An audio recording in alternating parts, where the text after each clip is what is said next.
So you've got the shows in Fallsview Casino coming up on Yeah. February 4th and 5th. So just wanted to talk to you a little bit about that, preview the show, for people, what they can expect. I actually just saw you this past October. You were in North Tonawanda, and so came to see your show then. So I guess that is actually kind of helping inform the questions I'm going to ask you today because I really enjoyed the show. Like one of the best shows I've ever seen. It was Oh, incredible. great. Well, So you need to get out. You need to go out more often, then.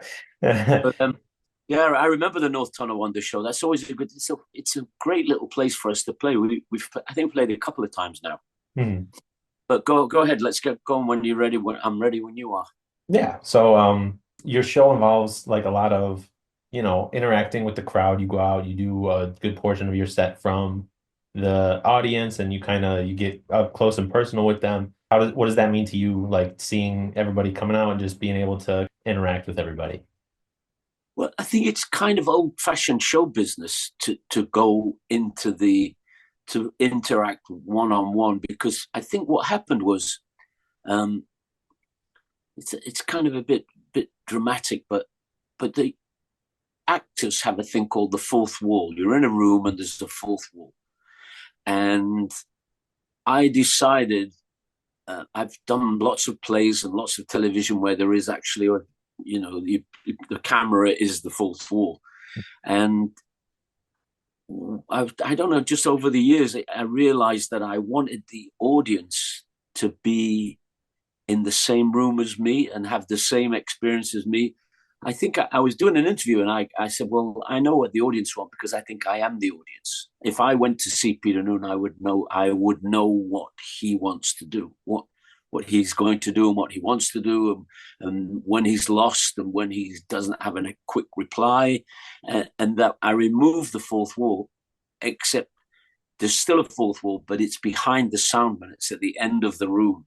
And I try to include those people upstairs as well in that thing. It's hard to get to them, but at least I can play to them like the gods, it's called in English theatre, play to gods, which was invented by David Garrick and old English actors where they could play to the gods was where the people who had no money were allowed to come and see Shakespeare. So it just, I like to make the show part of my. You see, if I'm having a good time, I think the audience will too. It's very very unusual situation, but that's based on my. It's an idiosyncrasy, really. That I think I know what the audience enjoy. Yeah.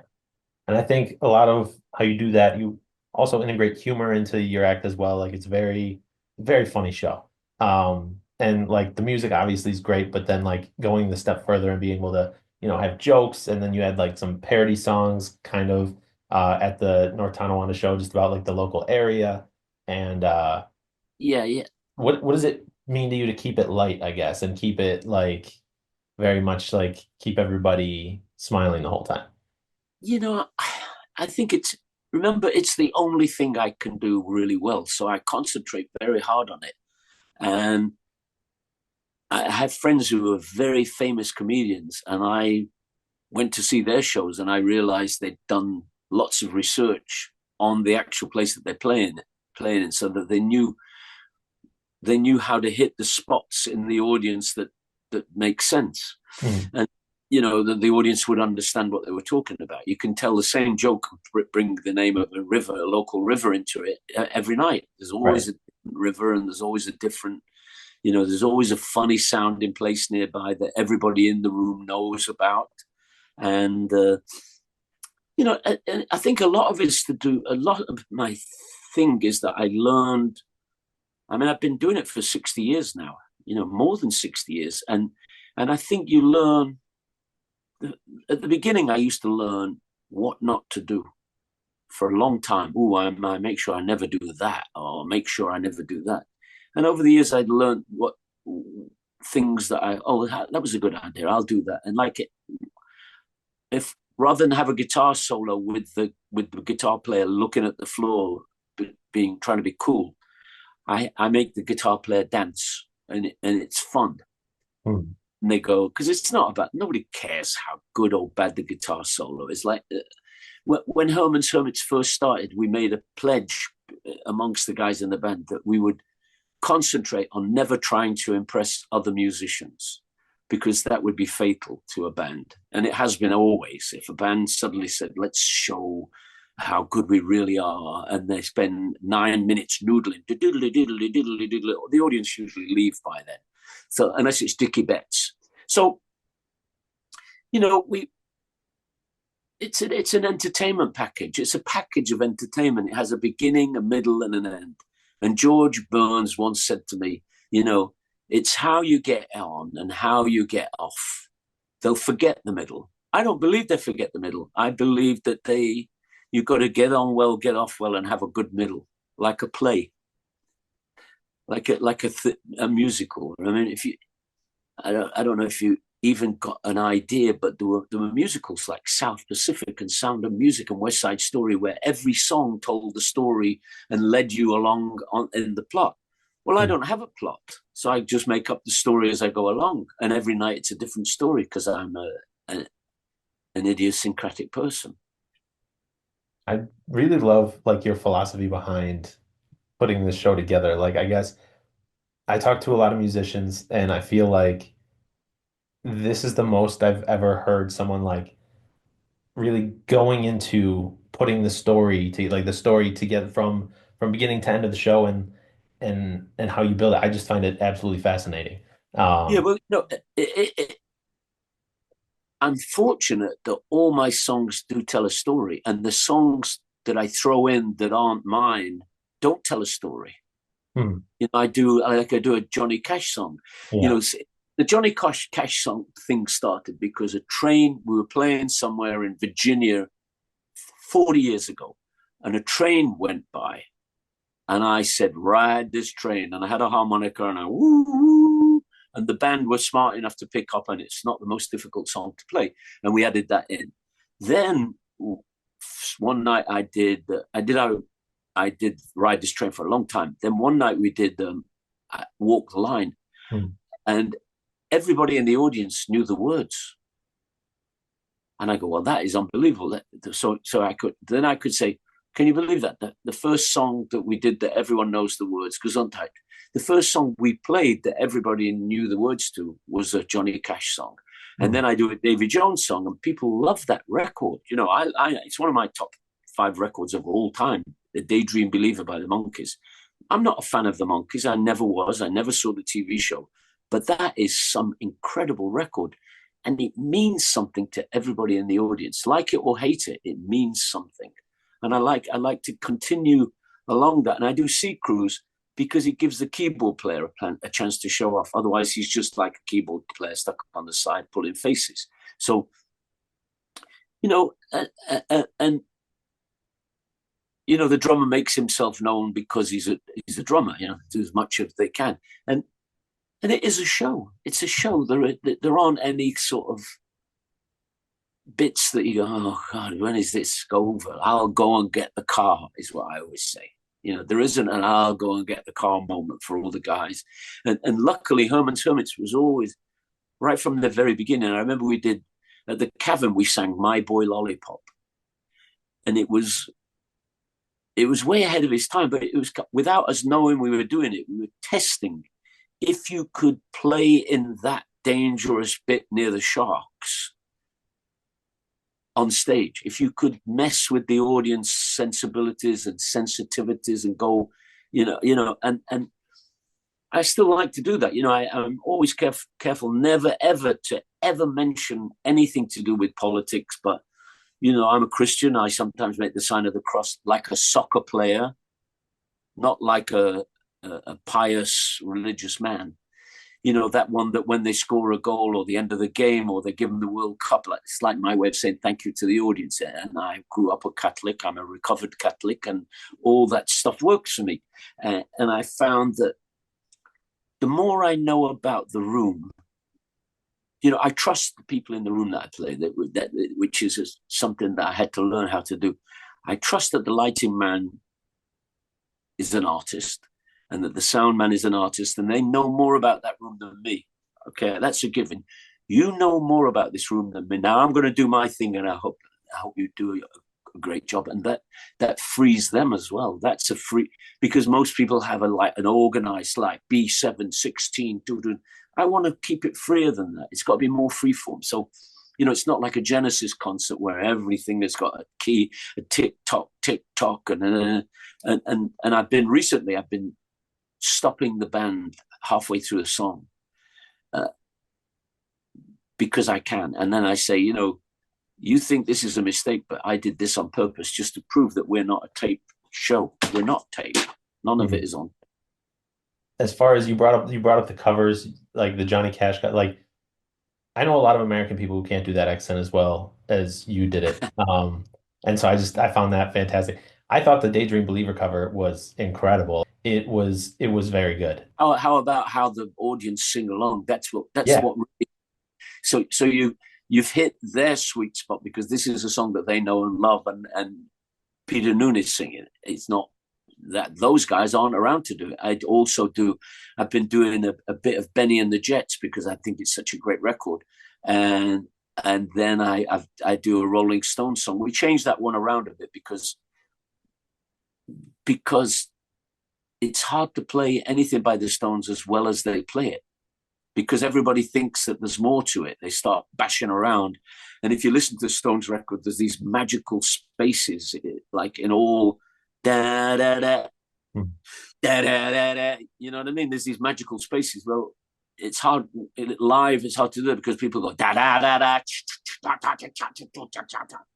People start to get excited, Mm. and so we changed that around a bit because there's no space in it, and space is the most important thing in music. When I was at Manchester School of Music, somebody told me, "No, that's a space."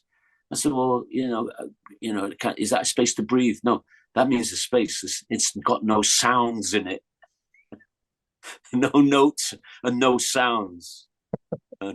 It's a sound, so don't go Right. da da da da And da da da. but So yeah, there's this desire, I feel like a lot of people want to fill the space.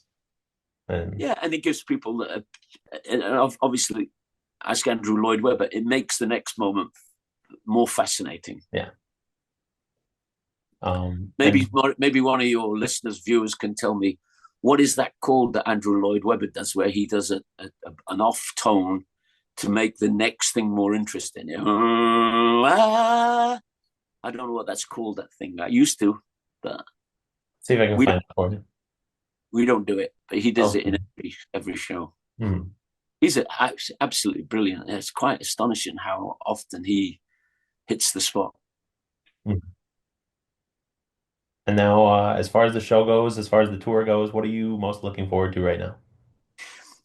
I enjoy almost every room. I've played a lot of rooms in my life, and I shouldn't really call them rooms because they're theaters. But I like it when I can get in a place and sit down for a couple of days, so that we're not always moving to the next one. Hmm. So places that I've played, there's a comfort zone because I've played there before. I know where to go and where to stand and where the audience. You know, People think I'm a weirdo, but I think it's called professionalism. I like to walk around before the show everywhere I can, Hmm. and and sit in the audience seats and look what you can see on the stage and how big everything is. Because some places have that screen and some people don't ever look at the stage. Right. So I want to see what they can see when I can see. If you can see what I can see, then you can see what I can see. If you can see, so the thing that's weird, but the places that I've played, I already know that, so I can move on to the next thing, which is like more research I'm old, so I have to spend 45 minutes like in this Zen Marchese method warm up thing where I warm up only my vocal. I don't do any physical warm ups. I know Mick Jagger does Marchese method. Me, my mom always said all that stuff. But he also does stretching and stuff like that. And I'm going to have to learn. That's my next thing. I'm going to learn how to stretch, and I have to do it all alone. So he's got like a troupe, Hmm. but I'm one of those big shot people who thinks that you're supposed to do everything yourself.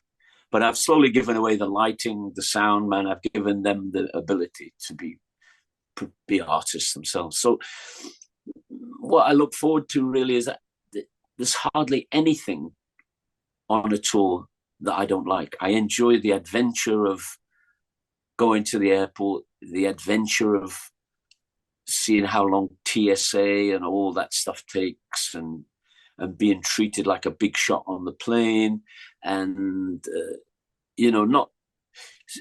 So I got this thing on United where I'm loyal. I've been loyal to United. I used to be loyal to American, but then they screwed me over in London once time, so I never went back. I'm one of those sort of vicious, resentment people. Like, no, Yeah. you screwed me. I'm never coming back. That's Mm. it, done.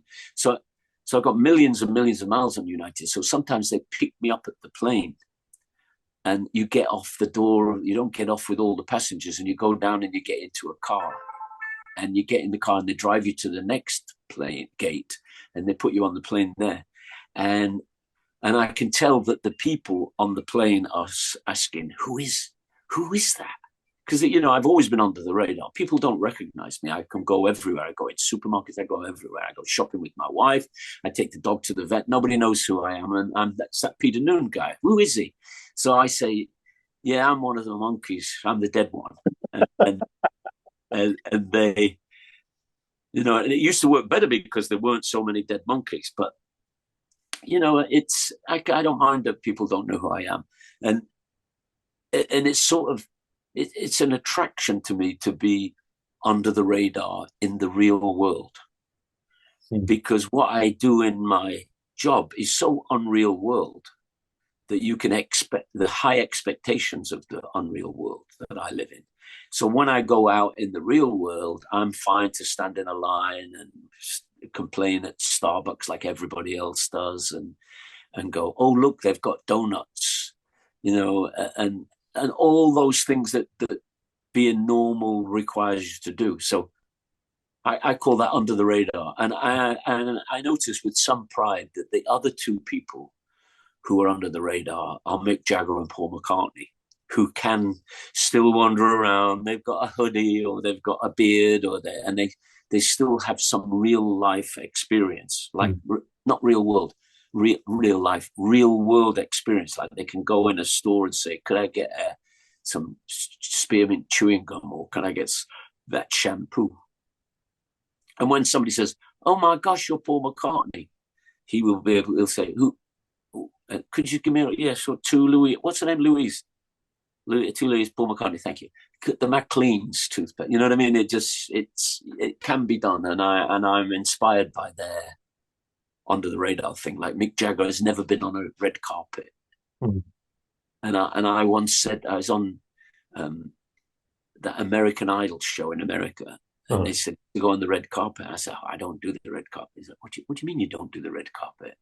That's why I just don't do it. When there's a red carpet, I sneak around the back because I don't want people. I don't like all that. Who is he? Kind of photographers taking. I don't like all that. I only want people who know me to take pictures of me. mm. And they go. I said, well, you're the first. I said, no, Paul McCartney never goes on the tour. You show me a picture of Paul McCartney. There isn't one. Mm. Maybe for his daughter's shopping store, and Mick Jagger, and no, he refuses to do that. He doesn't want people saying, who are you? Mm. Or somebody said to the photographer from, Der Bild or something, he's the singer from the Rolling Stones. So I don't want that either. So I'm inspired by them being so under the radar and not on those tacky TV shows selling a book. Well, I appreciate all your insight into all of it. This was such a great interview, and thank you. I appreciate you taking the time today to talk with me about the show and about life and everything. And it was great. I hope I answered one of your questions. You answered them all. Okay, great. Thank you. Thanks so much, Peter. Great talking to you. Bye. Bye.